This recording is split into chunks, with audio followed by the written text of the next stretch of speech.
This is the X-Zone Broadcast Network, broadcasting worldwide on broadcast affiliates and satellite program providers, including CNN Broadcast Network, Sirius Satellite Network, Star Media, Good News Radio Network, Angel Broadcast Network, Wiki Broadcast Network, and WPBN TV. For more information on the X-Zone Broadcast Network, visit us at www.xzbn.net.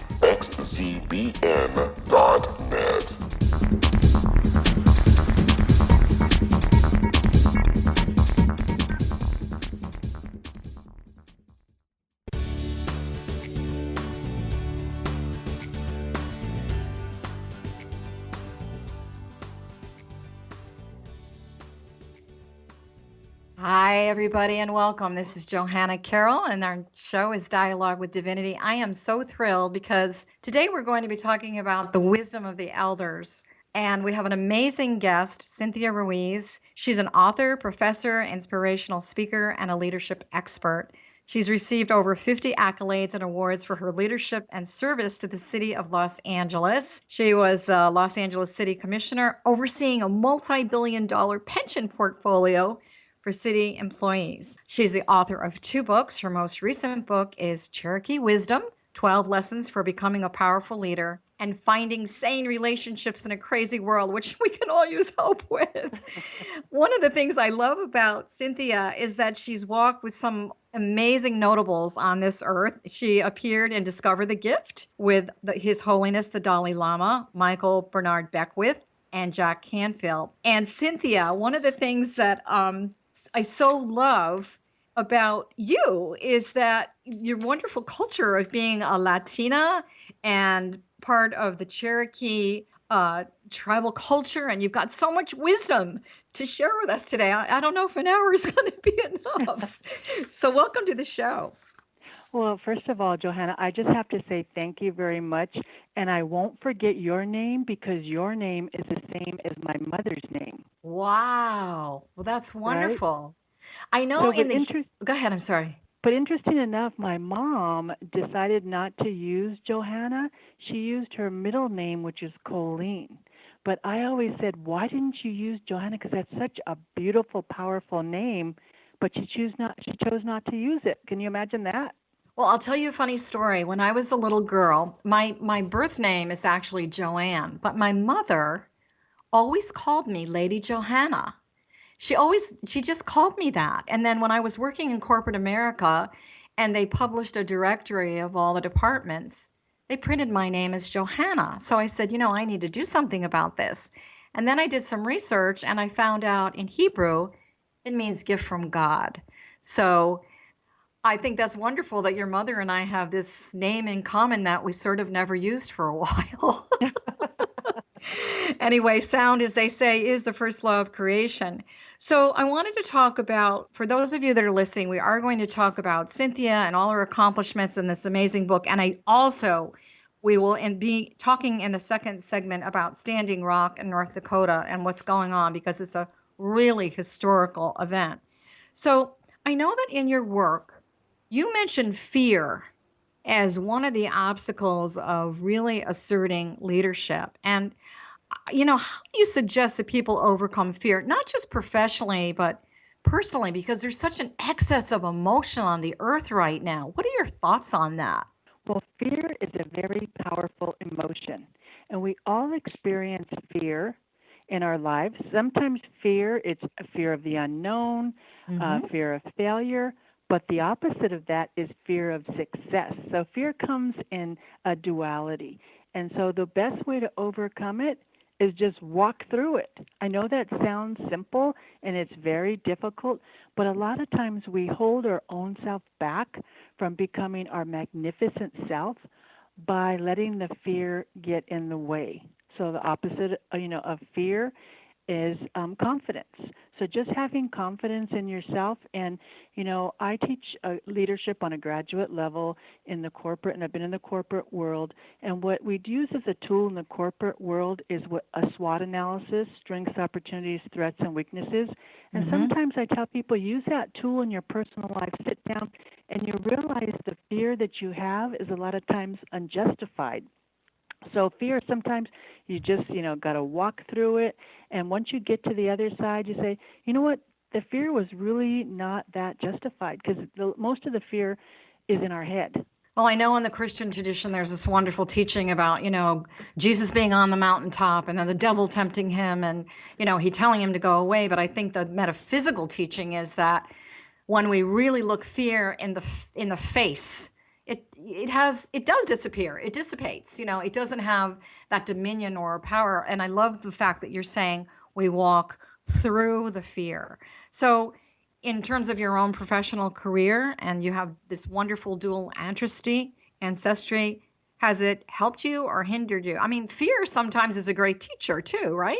Well, I have to say, I'm so grateful for my dual ancestry.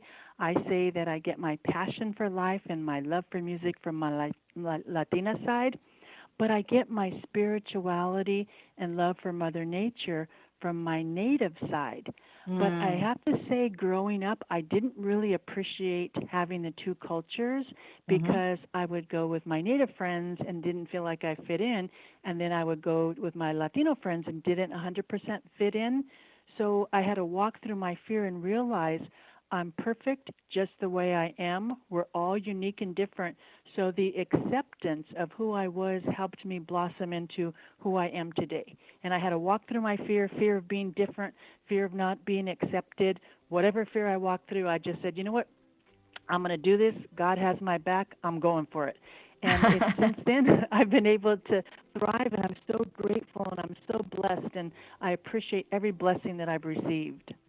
Well, it sounds to me like you've not only walked through it, but you've walked way beyond it. So we're going to come back after a really short break. For those of you that are listening, we are speaking about Cherokee Wisdom with Cynthia Ruiz. This is Johanna Carroll. For more information, you can go to my website at johannacarroll.com. We're going to take a short break, and we'll be right back. This is Kevin Randall. For nearly 30 years, I have been investigating the case of the Roswell UFO. I have interviewed hundreds of people and stood on the crash site. Now in Roswell in the 21st century, I have reviewed dozens of hours of audio and videotaped interviews, examined hundreds of files that relate to the crash, and have returned to Roswell in an attempt to put all that information into the proper perspective. For the first time in Roswell in the 21st century, I have made a dispassionate reevaluation of all that material and provide a new look at what happened. This is a book that clears away all the clutter that has hidden the truth for so long, strips away the various lies that surround the case, exposes the Air Force attempts at cover-up, and found a core of solid information that tells us all where the case stands today. Roswell in the 21st century will be available in just a few weeks. For more information, please visit my website at www.kevinrandall.blogspot.com.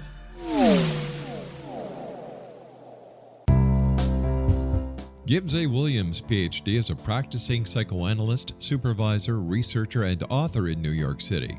Much of his life has been dedicated to understanding nature and the uses of meaningful coincidences or synchronicities.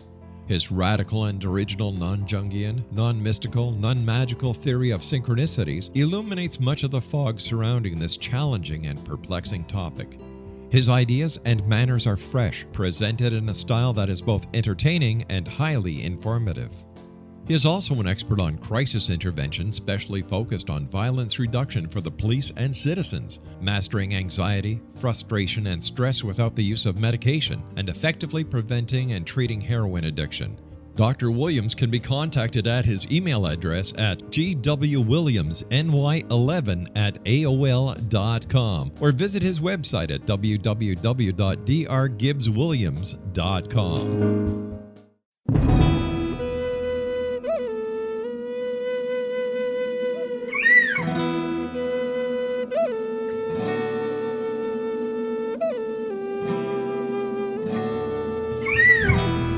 Shamanism is recognized as a method to access the quantum level. Mastery of shamanic skills puts spiritual information and healing power into your hands. Path Home Shamanic Art School, a bonded Colorado certified occupational school, has met rigorous state standards, ensuring its director and instructors have the qualifications to teach the shamanic arts. Path Home offers its certification program in blocks of study. Block 1, a 5-day intensive, will be held in the beautiful mountain town of Coaldale, Colorado, October 13th through 18th. Registration deadline is September 12th. Experience Journey Trance, Power Animals, Helping Spirits, Sacred Space, and Life Purpose. Come discover your power. Join me, Gwilda Wiyaka, in the magical world of shamanism. Call 303-775-3431 or visit findyourpathhome.com.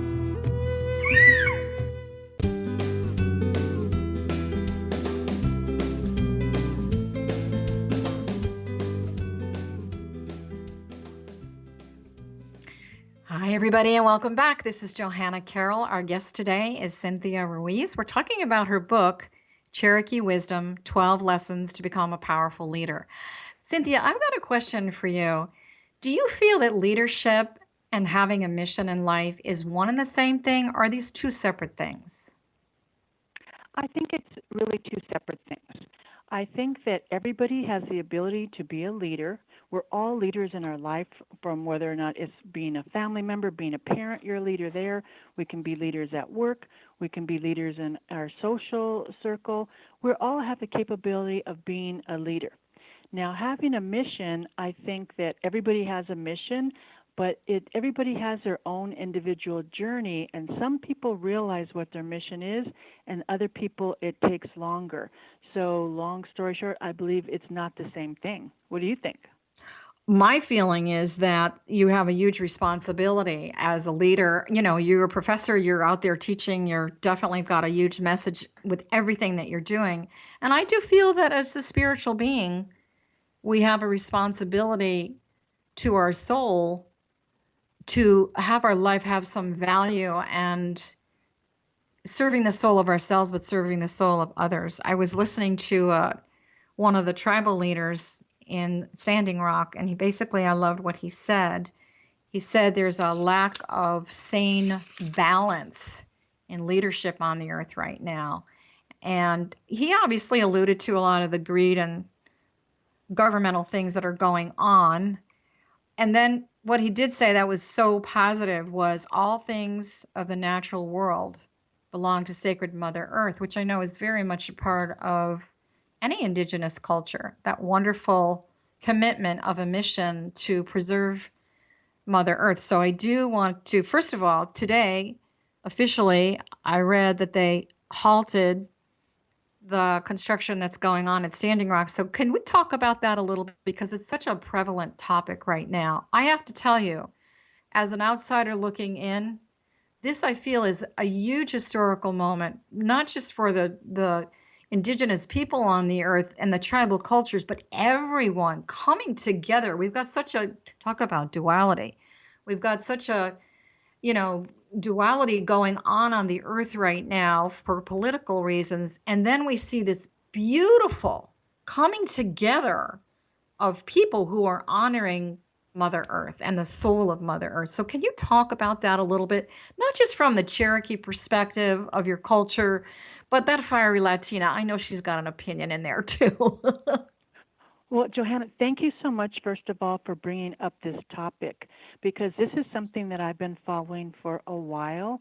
And a couple of weeks ago, it actually turned violent, not on the part, and we don't call ourselves protesters, we call ourselves protectors, protector of water and protector of the land. So it got violent, and to me, everything shifted inside of me. So I was all over social media on a daily basis trying to get the word out, because mainstream media was not picking this up. I know. So so that's the bad news, that the pipeline was going through the Standing Rock Sioux tribe sacred land. Right. And interesting enough, there was a northern route for the same pipeline, and the town said, no, we don't want that. So all of a sudden they're like, go to the other area, which was sacred land. And so once the Native Americans, Indians in all over the world realized it was going to go through sacred land, it was actually a rallying cry. And now there's over 5,000 protectors that have come together. And so what's happened is now the mainstream media is barely starting to pick it up. But I want to give praise to both President Obama and Congressmember Dr. Raul Ruiz. His same last name as mine, no relation, but he's a friend of mine. Because as elected leaders, they stepped up to the plate.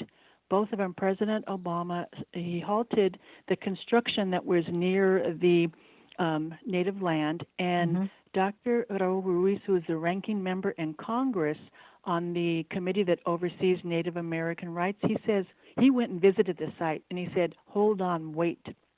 I'm going to have a hearing before I allow the construction in this area. And it was interesting enough the way President Obama actually became informed of this. He was halfway across the world giving a speech, and a young student asked him about what was going on with Standing Rock. And of course, he's a president. He doesn't know everything that's happening. So he goes, let me look into this. And once he looked into it, he said, oh no, because he had, ironically enough, visited this reservation, I think, several years ago. So he was familiar with the people. That's good. So, but the good news, I mean, the bad news is this is happening. The good news, sometimes adversity, brings progress. And now you have all different people from different walks of life. The people from Black Lives Matters are being supportive. It's bringing these people together. And the power of social media, because this was really, it's happening through social media. And it's been a very powerful movement. And again, I want it clear that they're not protesters, they're protectors, and they're peaceful. They've come together with peace and prayer to, really worship Mother Earth and have people realize that, you can't just keep abusing, Mother Nature and Mother Earth, and have a good positive end result. So what turned out to be adversity now is turning into something very positive. And I'm so proud that so many people are coming together. So many people are donating through GoFundMe page. And last I checked earlier today, they had already raised over $700,000 on their GoFundMe page. That's fabulous. That's for the Sacred Stone Campground that all these people are coming together. So, I just want to thank you for even talking about this. And the more that people talk about it, the more awareness is developed and the whole movement grows. So thank you so much. Well, I think there's a larger, we're talking about leadership and mission, and I do feel that there's an individual mission that we have, but I feel in a group consciousness. And this year is considered to be the year of the community of unity, of brotherhood on the earth. I'm not sure a lot of people know that, but I'm reminding you of that right now. So what I want to say is that for those of you that are listening, you may not physically be able to go there. You have other ways of supporting it. Certainly financial would be great. If you're not able even to do that, you've got to ask yourself this question. How do you remember and honor Mother Earth? How do you honor the land that you're living on? And, I don't care if you're in New York City in a 50-story high-rise, you're still part of the energy of that system of creation. So bring a small plant into your office. Go grab a handful of dirt. Go grab a rock. Go bring something of nature into your home, your office. This is something we should be showing our children, the respect for this. So I feel that energetically, there's this beautiful concept that, as you said, from adversity, we are really learning the lesson of duality in the spiritual of community in 2016. So the fear is going through to the other side to this unionship of a lot of love, not only for Mother Earth, but for each other. And that, to me, is an even bigger mission, because with a lot of the political situation that we've got, particularly in the States right now, there's been so much divisive energy. So there's, you always think, well, this is what something represents, but it's always so much more than that. So I'd like to go back.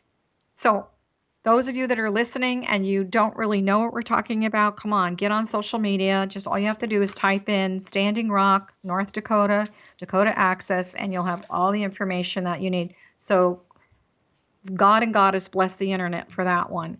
You talk a lot about corruption. There's corruption in leadership. And I guess I don't want to be judgmental, because that's what this show is about: awareness, compassion, and understanding, and wisdom. So we do have to look at the duality of the dark and the light. Do you think that having integrity is difficult for some people who are in positions of leadership? Absolutely. And I have been in situations where I've been a top leader. I was in charge of 5,000 people, and I developed what I called value-driven leadership. So if I made decisions based on my core values, I would never make a bad decision for me. And my core values are what I put in the book. There's 12 lessons that I've learned through the Cherokee tribe, and it's basic cultural values that most cultures have. Integrity is first and foremost. Mm-hmm. But the thing, and this is where I feel a lot of our leaders in the U.S. go wrong, the next one is humility. Be humble. And what happens, I've seen it firsthand with elected officials, they surround themselves with yes people. True. And then it creates this like emperor has no clothes. Nobody wants to tell the person they're wrong. And so their ego gets out of control. And then they're driven by their ego, not by their values. And that's where I think that they start making mistakes and they get into corruption. They get all these vices come up, women, drugs, money, all this stuff, and they lose sight of why they're there or why people elected them there. They're not there to serve themselves. When we elect an elected official, they're there to serve the constituents. But what happens, they think they have to serve the people that give them money, the lobbyists, all these other outside influences, rather than the constituents and set policy that's going to benefit everyone. Serving the people at a core level. So that takes a lot of this. I know this is something else you speak about in your book. And I have to tell you, the book, I know you're talking about leadership, but I also think you're talking about life skills as well. I really feel that this book, by the way, those of you who are listening, it's Cherokee Wisdom, 12 Lessons to Become a Powerful Leader. So any of these 12 lessons really can be applied to anything in your life. So going back to leadership, the whole concept of mental strength. I know in my world of metaphysics, I always say that we have a lower mind and a higher mind. We have the mind of the ego, which sometimes we need. Sometimes we really do need that. And it's not necessarily always bad. And then we have the higher mind, which to me is higher consciousness, soul consciousness. It really belongs to the righteous path, if you will. And so the importance of having this mental strength, you've probably come up a lot, through the ranks, not only as a woman, not that I'm being sexist here or anything, but, you're managing 5,000 people. That's huge. And so now you come against some of the diplomatic things that show up in any kind of a position at this level. How did you use mental strength in your own life? Not just in your professional career, but if you don't mind sharing something about your personal life too. Well, I have to say, I come from very humble beginnings. My start was my parents divorced when I was very young, and my family was actually on welfare. So I started on, welfare, and then through my own mental strength, I was able to be the first person in my family to go to college. Beautiful. I graduated with my master's by the time I was 23. So I had the mental strength, but it came from adversity because my high school counselor told me not to go to college, that I should go get married and have kids like all my other friends. Oh, my gosh. I said, yeah, I want to do that, but I was determined. I said, I need to get this degree because I knew that was the way that I was going to have a voice, because I had gone through so much adversity, and I didn't want that for my family. I wanted to really be strong and keep going. So, okay, you know what? We're going to hold that thought about adversity and finding your voice, and we'll be right back.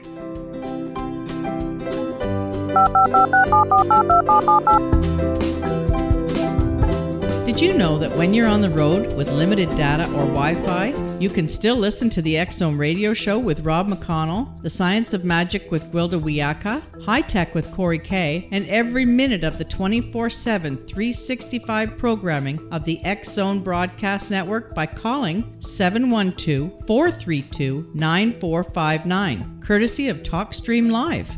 No smartphone, app, or internet needed. It saves your data plan, and it's free if you have unlimited minutes. Call 712-432-9459 to listen on any phone, anytime, anywhere. Remember, 712-432-9459 for the best of paranormal, new age, thought-provoking, sci-fi radio programming 24/7, 365.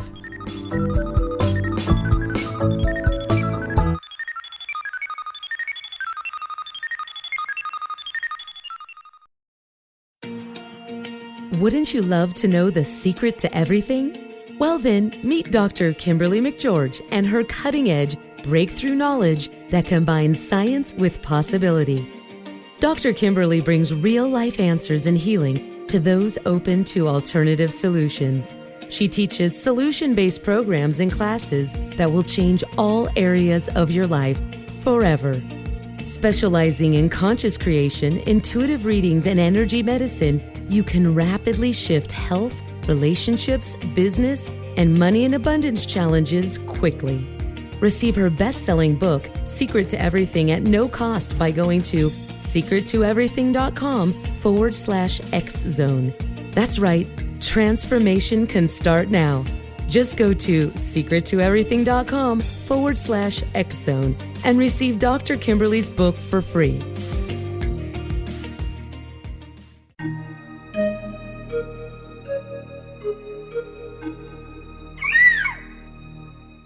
While science pursues fact, magic accesses the quantum level, bridging random facts to form truth. As long as science and magic remain separate and polarized, the truth cannot be known. I'm Gwilda Wiyaka. Join me on the Science of Magic radio program, dedicated to unification and evolution of consciousness. During each episode, I'll be speaking with experienced and respected scientists and mystics.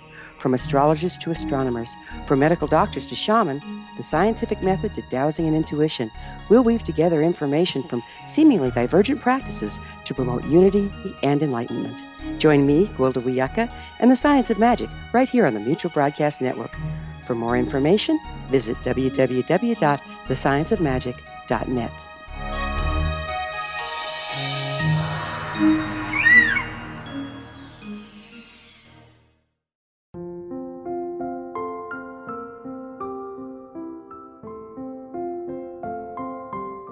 I am Dr. Carl O'Helvey, founder, president of a new cancer foundation focusing on evidence-based physical, mental, and spiritual interventions, including natural cancer cures, prayer, meditation, affirmations, nutrition, and other related holistic cancer prevention and cure modalities.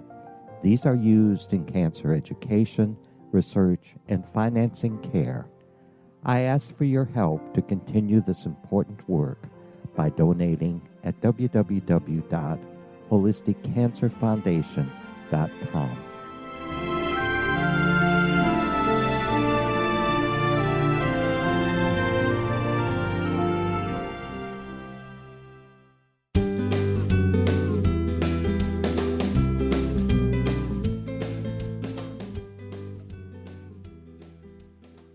Hi, everybody. Welcome back. This is Johanna Carroll. Our guest today is Cynthia Ruiz, and we're talking about her new book, Cherokee Wisdom, 12 Lessons to Become a Powerful Leader.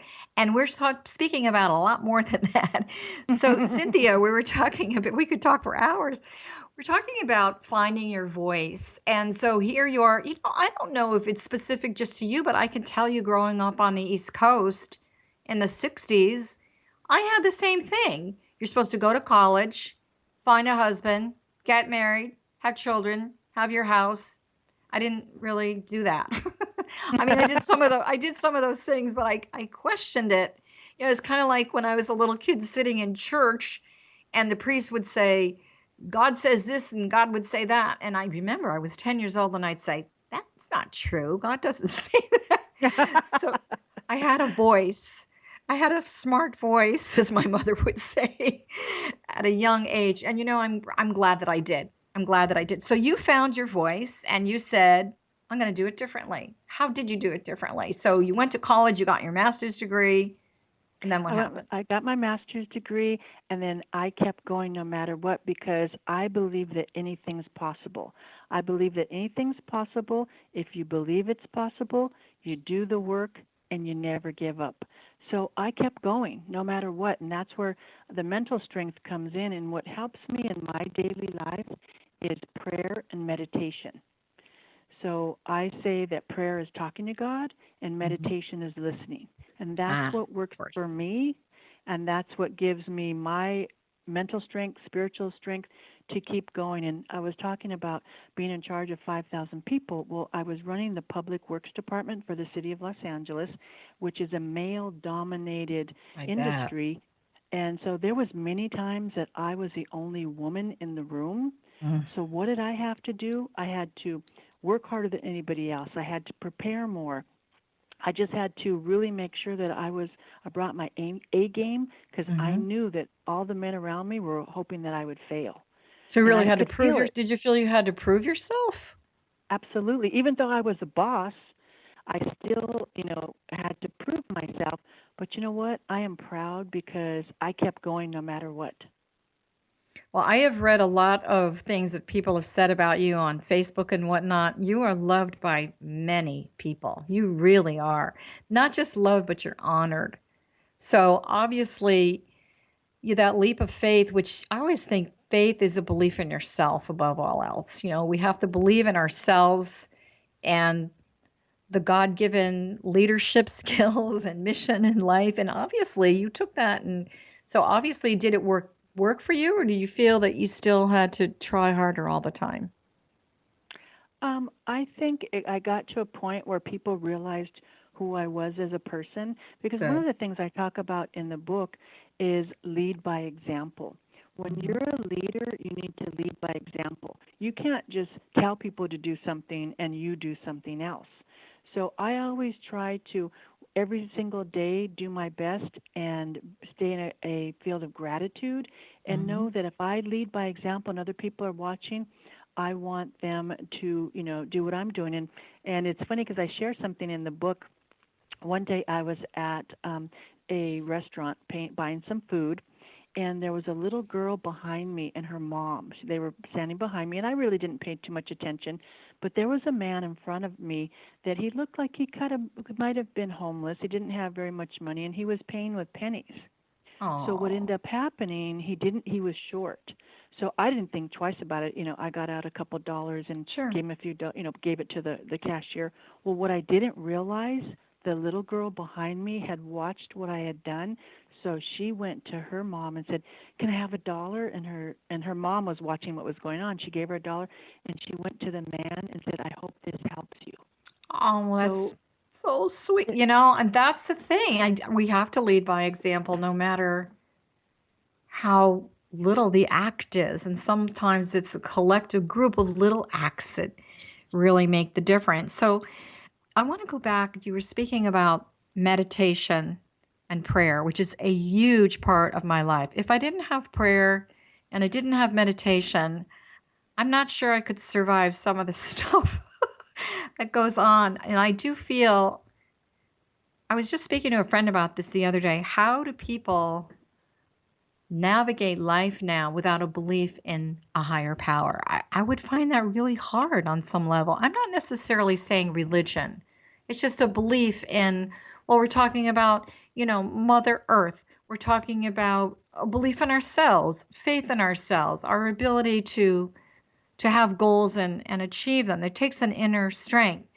In metaphysics, we say that meditation is the divine feminine expressing herself, and prayer is the divine masculine. So the divine masculine is the active principle, sound, talking out loud, asking, going, outside. And the divine feminine is, so one is external and one is internal. And so when we go within to hold that light, to hold that space, we are receiving. So one is giving and one is receiving. So the example that I like to use for people is you're walking into a dark room and you just flipped on the light switch, divine masculine, the action of turning on the light. Yet when this light floods the whole room and it warms you and you have awareness and you can see, now you're in the divine feminine. So I think we need both, don't you? Both prayer and meditation? Oh, absolutely. Yeah, you do have to have both in your life. And I have found that once I added the meditation piece, because I've always prayed, and actually in my book at the end of it, I have a prayer that I wrote. So I attend this place called Agape International Spiritual Center in Los Angeles. I love it. Love it. Yeah, Reverend Beautiful. Michael Bernard Beckwith. Yeah. So I've taken classes there, and I actually took a prayer class. And, I thought I knew how to pray, but actually it helped me take my prayer to a whole different level. And our final exam was to write a prayer. And at first I questioned it. I'm like, I can't write a prayer. Who am I to write a prayer? So I went into meditation, came out, and this beautiful prayer came out. Like I said, it's in the book. And I realized that who am I? Why shouldn't I not be able to write a prayer? It's just my way of communicating with Spirit, and everybody has the ability to do so. I think it's a question. I've spoken about this on other radio shows, but I'll share it with you. I'm sure you can relate to this. The theme of our show is Dialogue with Divinity, and Dialogue with Divinity is also the name of one of my books. But when I was probably, I don't know, very young, I started, as I said before, I'd be sitting in church and I'd be questioning a lot of things. And then I started to sing in a folk mass with a group. I was raised Catholic. And I remember saying to the priest, I know I can talk to God. That was my prayer. I could pray, but I wanted God to answer me. And that was my meditation. And so I said, so you're a priest. Does God talk to you? And he said, well, yeah. And I said, and what about the nuns? Does God talk to the nuns? Yeah. And I said, well, that's really not fair. That's not fair, because if you know how to do that, you need to teach the congregation how to do that. Of course, there's other political things around that as well. So I was very frustrated because I had this burning desire literally to have this dialogue with divinity. Many years later, on a beach in Ensenada, Mexico, God did start speaking to me. So I have the dialogue. It's never stopped. And this conversation is part of that dialogue as well. And I think it's really important for people to be humble in your prayer and also be confident that you will get the answers. They may not happen in a nanosecond, but if you watch life will give you the answer. So one of my teaching is that we should be a walking prayer and a walking meditation at all times. Well, yeah, life does give you the answers, but you have to be careful what questions you ask. It's very true. Be careful what you ask for. So you, I know, have dedicated a big portion of your life to working with young girls. Would you share with us, that is an incredible mission that you have, leadership mission with these young girls. So can you tell us a little bit about that? So for the last decade, I've been involved with a program called Girls Today, Women Tomorrow, which is a mentorship leadership program. This is focused on young Latinas in the inner city in Los Angeles.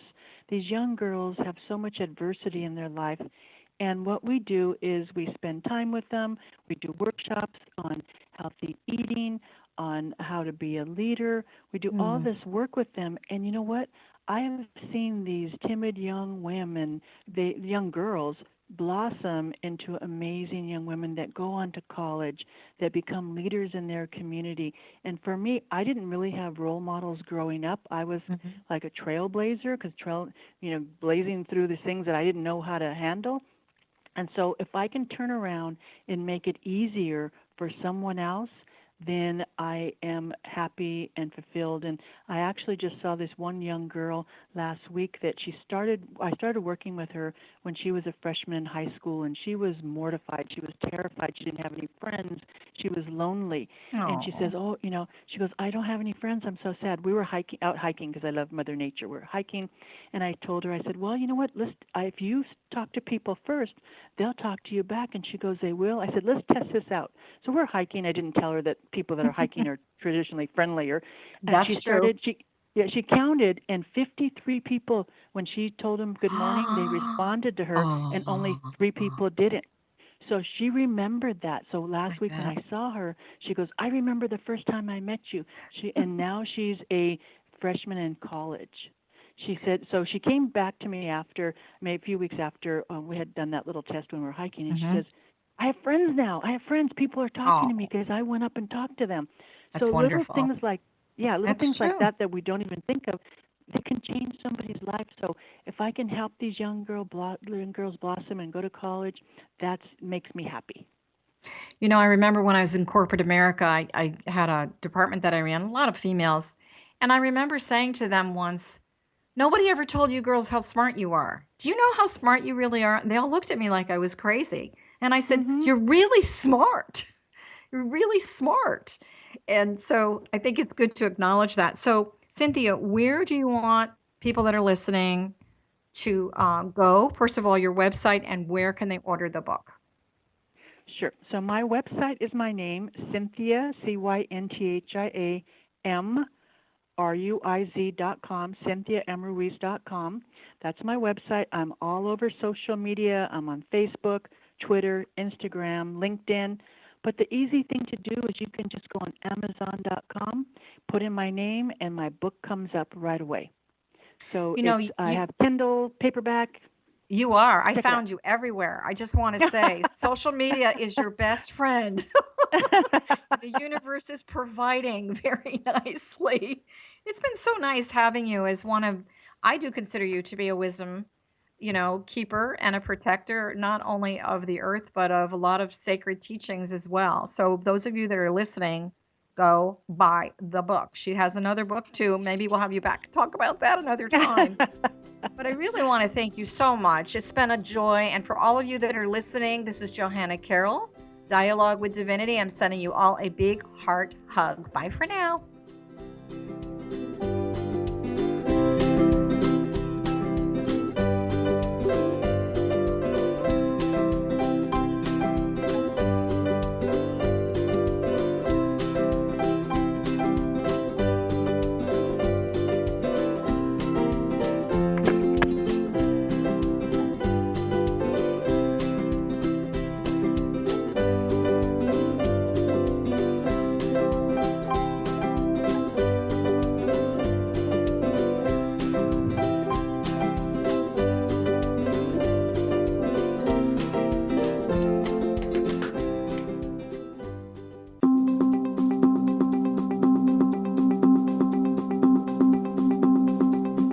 As host of Dialogue with Divinity, I am thrilled to join the X-Zone Broadcast Network and their growing number of affiliates. My quest for a connection to the divine ignited my successful career path as an international spiritual counselor for over 40 years, an author of 4 books, and well-known metaphysical educator. My clients call me their spiritual mama. So my job is to offer you a radio show to help you grow spiritually with wisdom and get specific tools from guests who are experts in their field. Tune in to Dialogue with Divinity and be part of the conversation with Spirit. My goal, your happy soul. For more information, please visit my website at johannacarroll.com.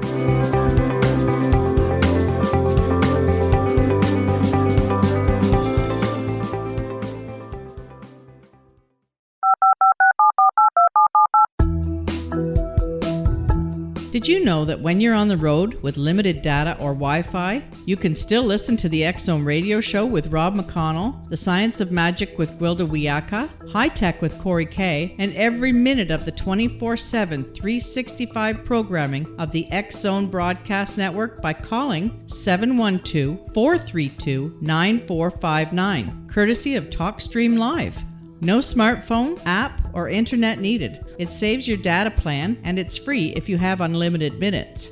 Call 712-432-9459 to listen on any phone, anytime, anywhere. Remember, 712-432-9459 for the best of paranormal, new age, thought-provoking, sci-fi radio programming 24/7, 365.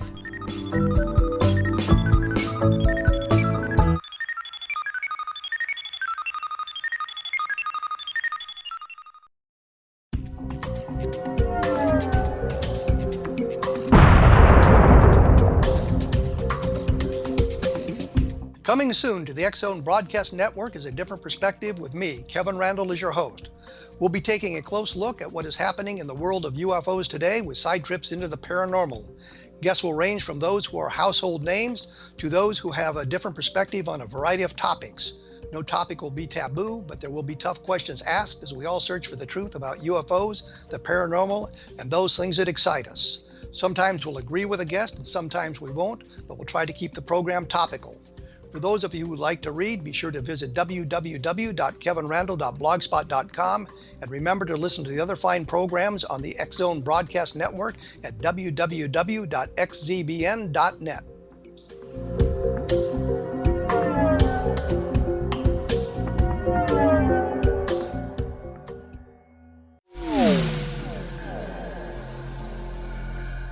This is Kevin Randle. For nearly 30 years, I have been investigating the case of the Roswell UFO.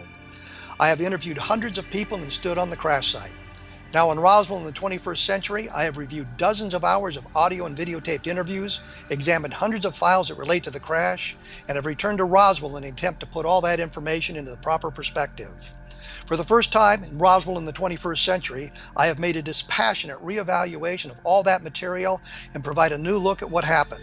This is a book that clears away all the clutter that has hidden the truth for so long, strips away the various lies that surround the case, exposes the Air Force attempts at cover-up, and found a core of solid information that tells us all where the case stands today.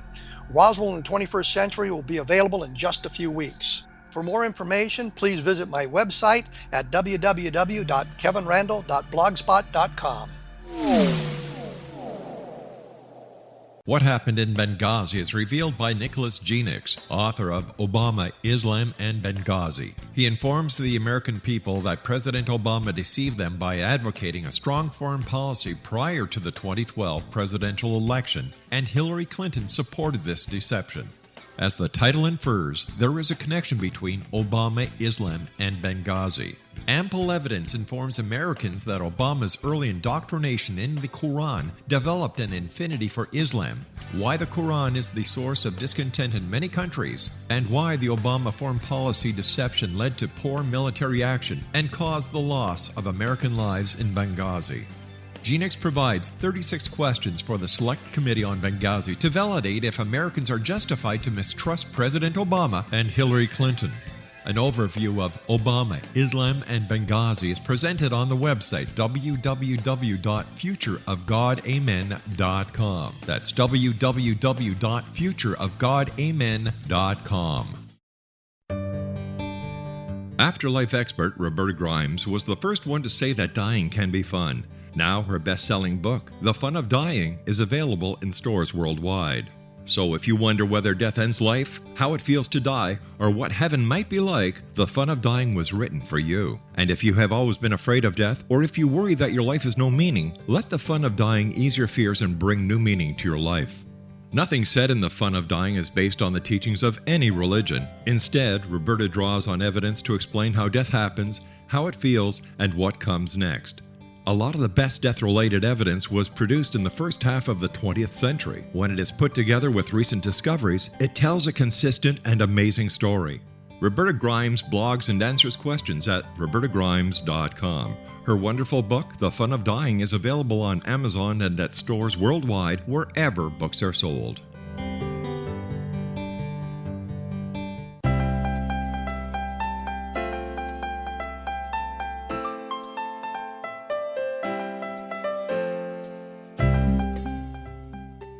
Hi, everybody. Today, I guess, is just all about divine timing. Do you all know what divine timing is? Guess what? We've got more time with Cynthia, so I'm really happy I know I said goodbye to you, but I'm saying hello again. So, Cynthia, I'm so glad that we've got more time to talk. You talked about the prayer that when you were doing your program with Agape, which, by the way, I've been there. It's oh my gosh, it's just you walk in there and you feel like you're in heaven. And you took the course and you became a professional prayer writer, I guess. Do you feel it came from your soul, your intuition? Were you meditating on it? What's the process that you use? Because a lot of people call and say, do you have a prayer for me? That's easy to do, but it would be so nice if people could learn how to co-create with spirit, that prayer that's so uniquely theirs. So what I did is I did meditate. And what I was given a prayer by my ancestors. And so when I talk about my Cherokee roots, and I am a registered member of the Cherokee Nation of Oklahoma, And so when I sat down and meditated, this prayer came to me, and when I said it out loud, I cried because I knew that it touched my spirit. I knew it was coming from my ancestors, and I knew that I was gifted this prayer. And I thought, wow, that's so special. So, yes, I wrote it, but I don't take credit for it. If that makes sense. No, it totally makes sense for me, because when people are calling me for spiritual counseling, it's not, I'm just a messenger. I feel, I call myself, the mouthpiece for the divine on some level. So any kind of information that I'm getting to help people is being channeled through me. I'm just a vehicle. And so I'm not saying that you're not important, because we love you. But are you okay with sharing the prayer? Absolutely. I know it's in your book. I am. I'm just going to get quiet for a minute, because I'd like to get to that space and that place with you. So please share. Sure. So I just want everybody, all our listeners, to take a deep breath, clear your mind. Here we go. Great Spirit, Creator, who I call God, I humbly stand before you to praise you, for you are I, and I am you. I welcome you into my heart, body, and soul. Great Spirit, God, Creator of all, grant me the wisdom to follow my inner voice, the strength to stay grounded while I sing my sacred song. Guide me down my chosen path with the courage to pursue what is available to me. Great Spirit, God, Creator of all, allow me to receive the infinite possibilities of the universe. I'm appreciative for my lessons, yet grateful for the struggles. I am comforted by the wonderful people you have placed in my life. Great Spirit, God, Creator of all, I honor Mother Earth for the gifts she provides, the fertile soil that provides our daily food, and the gift of water is the essence of life. Open my heart to the healing of nature. We are all related, and through this I find serenity. Great Spirit, God, Creator of all, may I never stop being a beneficial presence on this planet. Work through me to carry the message of peace and unconditional love. I am complete having you in my life. Great Spirit, God, Creator of all. Amen. Oh. You're good. I know a little bit about your language. I lived in Sedona, Arizona. I was really called there. And I love Sedona. I lived there on and off for 12 years. I wrote 2 of my books there. I was on a few television specials about spirituality, which were filmed there.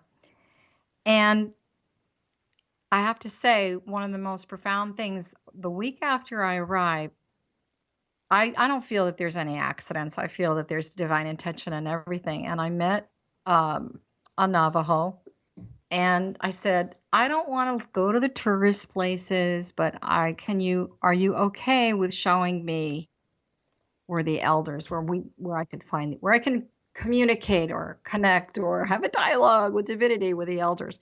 And we went on this hike, and he took me to this huge open field, and there were all these mountains in the back. And as I was walking, I had this vision of all these elders just sitting, on the horses and looking down. They were there. They were absolutely there. I had the visual. They were there. Well, maybe they were there. Oh, I feel that they were there. The spirit, right? The spirit, yes.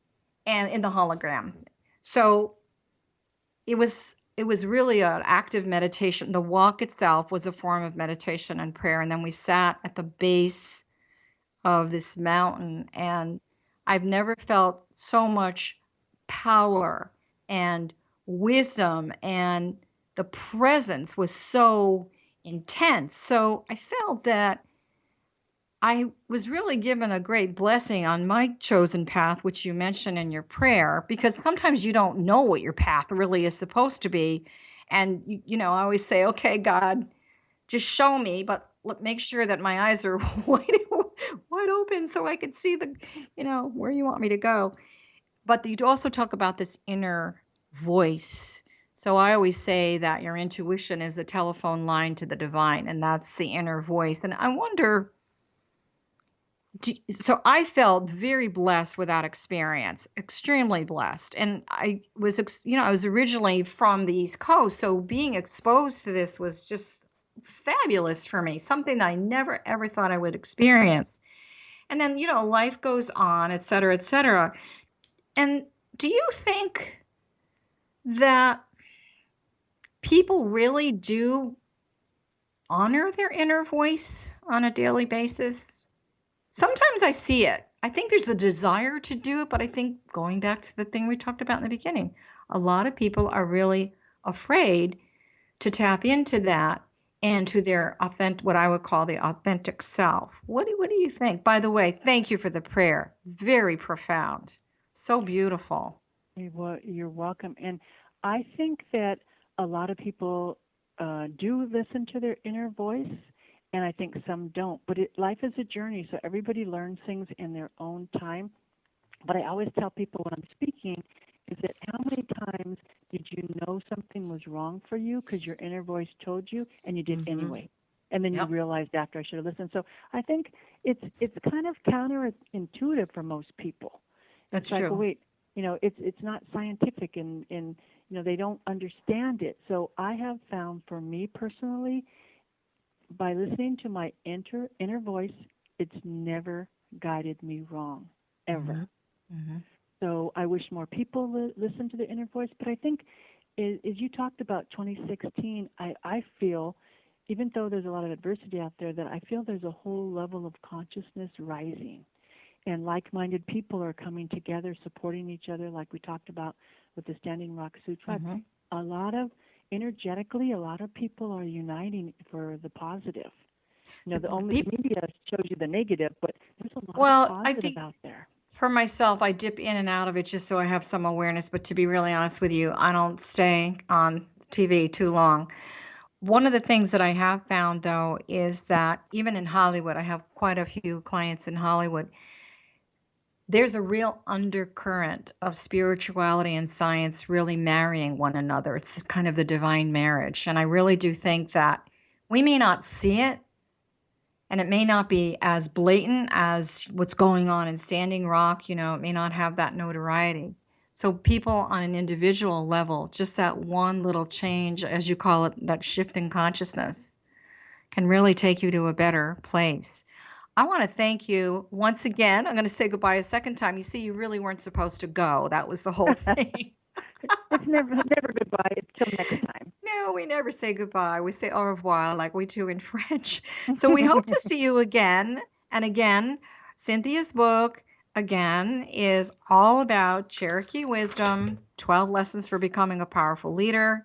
CynthiaMRuiz.com. And this is Johanna Carroll. You'll find me at johannacarroll.com.